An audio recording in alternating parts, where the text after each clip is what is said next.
ओम नमः शिवाय। शिवजी सदा सहाय। ओम नमः शिवाय। गुरुजी सदा सहाय। संगत जी, आज हम पढ़ेंगे शिव पुराण में नारद के द्वारा ब्रह्मा जी से प्रश्न।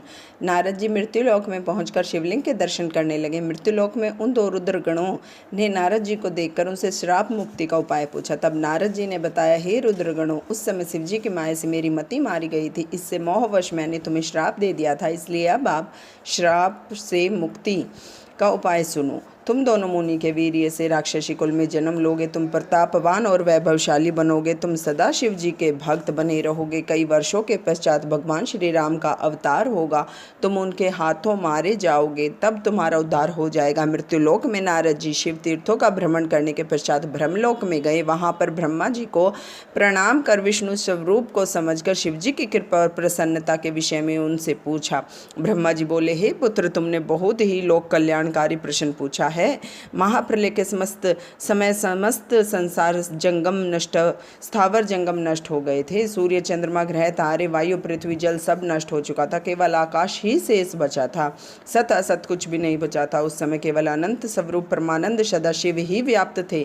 इसी को पंडित लोग अर्वाचीन तथा प्राचीन ईश्वर की मूर्ति कहते हैं।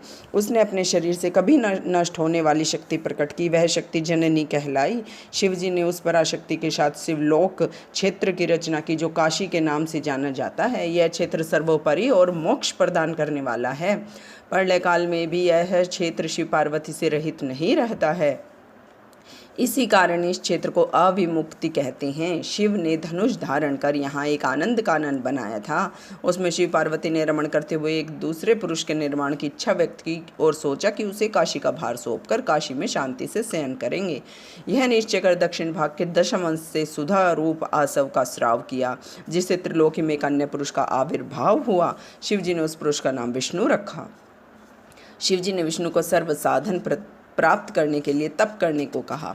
तप करने से विष्णु के शरीर से अनेक जल धाराएं प्रकट हुई। विष्णु ने थककर शयन किया, फिर उनमें सभी तत्वों की उत्पत्ति हुई। इसके बाद संसार के पंचाभूत तथा पंच तन्मात्राएं आदि से सृष्टि हुई। ओम नमः शिवाय। शिवजी सदा सहाय। ओम नमः शिवाय। गुरुजी सदा सहाय। जय गुरुजी। शुक्राना गुरु।